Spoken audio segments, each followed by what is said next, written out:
Baik, selamat sore. Saya John Pion, Ketua LMA Kabupaten Duga. Sore ini tanggal 5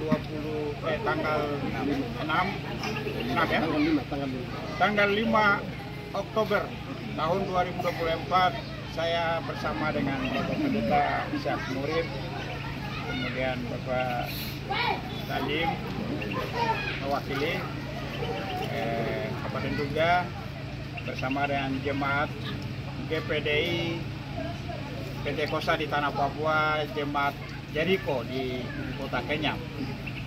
Hari ini saya berkesempatan ada di sini dalam momen di mana saya mulai hari ini memberlakukan penertiban dalam hal ini status tanah beberapa jemaat atau denominasi gereja yang ada, gereja termasuk Islam, bahwa pada dasarnya kami memberikan bebasan lahan atau tanah untuk pembangunan gereja sebagai persembahan untuk Tuhan, karena sebagaimana dalam firman Tuhan bahwa manusia diciptakan dari tanah dan manusia akan kembali ke tanah. Jadi untuk pembangunan atau keberadaan gereja-gereja termasuk agama lain yang ada di Kabupaten Duga, bahwa LMA pada prinsipnya itu tidak membebankan biaya atau kompensasi ganti untung atau ganti rugi seperti itu. Sehingga memang sejak kabupaten ini didirikan pada tahun 2008 sampai dengan tahun 2024, kurang lebih 16 tahun, status tanah di ibu kota ini pemerintah daerah kita belum pernah atur. Bahkan regulasi-regulasi yang pernah saya usulkan juga belum pernah dipublis. Sehingga dari sidang-sidang non-APBD yang digelar oleh DPRD Kabupaten Duga juga belum pernah serius menangani soal pertanahan di Kabupaten Duga. Sehingga mulai hari ini perlahan kita menata, sehingga soal tanah ini akan membuat salah satu sumber PAD di dalam pemerintahan, seperti daerah-daerah yang baru berkembang atau daerah otonom baru seperti Duga. Salah satu penghasilan yang harus dikejar, digenjot oleh pemerintah daerah adalah PAD. Sumbernya adalah PBB, pajak bumi dan bangunan.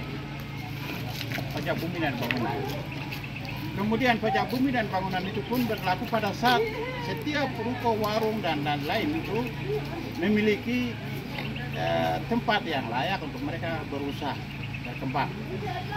Jadi daerah akan maju cepat, berkembang pesat, di mana status tanah itu dikendalikan secara baik dan benar.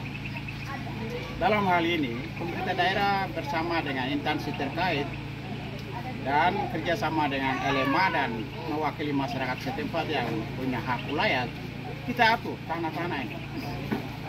Bagaimana aset-aset pemerintah daerah kita atur dengan regulasi khusus tersendiri. Kemudian juga kita juga atur tentang pembebasan lahan-lahan atau tanah juga untuk masyarakat secara umum dan masyarakat pribumi, artinya orang Duga itu sendiri. Sehingga ada perbedaan, ada pelayanan atau kelayakan yang secara khusus kita atur dalam regulasi-regulasi di kemudian hari. Sehingga di daerah ini harus maju. Harus ada restoran, ada hotel, ada ruko-ruko. Sehingga dengan demikian ada PAD, tapi juga daerah akan mengalami percepatan pembangunan. Secara ekonomi dia harus mandiri, bergerak. Bagian ini yang kita akan atur tata dia ke depan. Bagi masyarakat imigran, pendatang, saudara-saudara kita dari luar Papua, itu kita atur, berlakukan aturannya secara spesifik.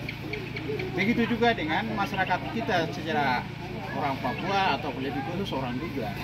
juga kita beri ruang dengan kekhususan sehingga mereka juga tidak menjadi korban dari kebijakan ekonomi atau penguasaan lahan-lahan ekonomi, sentra-sentra bisnis. Sehingga mereka bersama-sama dengan masyarakat imigran ini saling bahu-membahu membangun ekonominya. Nah, bagian-bagian ini yang mulai hari ini saya mulai dari jemaat GPDI Jemaat Jeriko di Kabupaten Duga. Hari ini secara resmi saya sudah menyerahkan bersama dengan masyarakat pemilik hak wilayah di tempat ini. Kami sudah memberikan surat kebebasan hak wilayah atau tanah adat. Dan kemudian dari gereja atau jemaat ini mereka akan berusaha untuk memperoleh sertifikat tanah.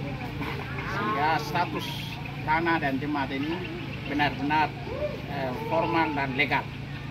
Demikian yang bisa saya sampaikan. Terima kasih.